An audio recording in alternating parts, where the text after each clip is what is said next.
question is, what makes for great customer service in an online environment?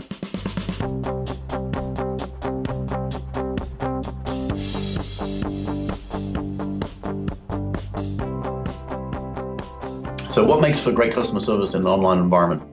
The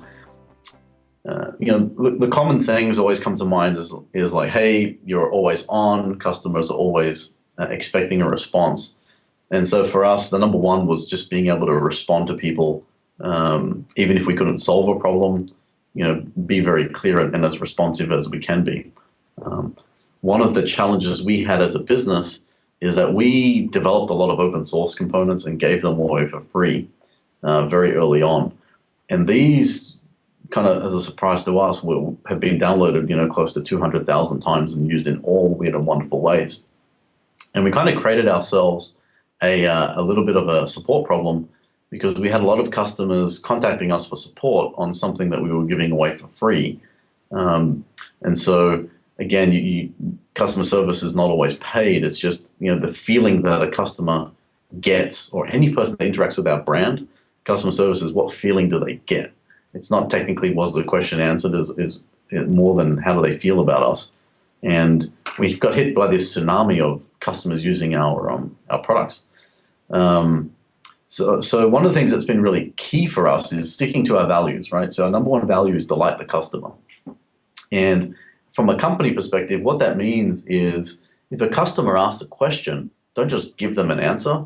And I always talk to our guys and girls in terms of, there is a line that you can get to solve a problem, and you can either meet that line directly and solve the problem and expect the customer to meet the other part, but it's a lot more stronger if you can go over that mark and make sure that the customer understands what you're doing and just make that extra step. And so that's what delight the customer is about. It's not about not upsetting the customer. It's about trying to go that extra step. So setting a culture in the company is really important, because when you have a lot of people working all kinds of hours, you can't control every response that's going to go out. The only thing you can do is set the boundaries and the parameters for your team to work in, and delegate as much as you can and empower them to give a response. So that's been really key fundamentally for us to grow and also provide good service. So one is having the culture. Second one is being responsive. And it kind of goes hand in hand. So if your team is not empowered to make decisions and talk to customers without feeling like they're going to make a wrong step, then they're not going to respond as quickly and things are going to delay.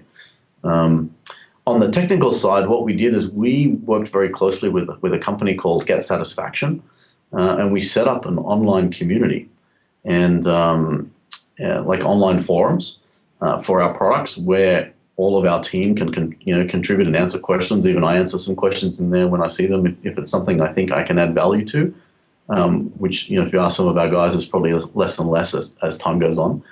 And our Get Satisfaction community, I think over time now we have like 2,500 different customers that have asked questions on our products, and a great community of people that are using our software. And then we've built on top of that where we ask them questions, we help get their input to guide the roadmap, and run little competitions and give out t-shirts and other little prizes that we have. So that's been really good for us, because there's always a channel for customers to raise a problem, express a concern, and that's not always positive, right? So sometimes, hey, I've installed the software, something's broken, it's not working, I'm down in production, can you help me? And by the way, I'm actually not paying for the software, it's free. And you have an opportunity as a company when something like that comes in, and as a leader, you can set the boundary to say, well, hey, we're not going to talk to that guy, who cares, make them pay. For us, it's delight the customer is number one. Focusing on the outcome and talking straight is for the down list. So let's help the customer, help get them up and running, as much as we can, and so forth, and then circle back with them to say, hey, you really should be on the commercial version of this, or is there some way that we can help you with some training so that you don't get yourself in a mess? Or could you perhaps set up a staging environment and use that before you just load something into production and call us at the last second? So just kind of in summary, I think it's more about the framework you set, and empower. And then on top of that, it's using technology smartly. So we use a lot of great products to help with this. We use Get Satisfaction, we use Zendesk, we use Atlassian products like Jira and Confluence in order to get our documentation and our issue tracking done.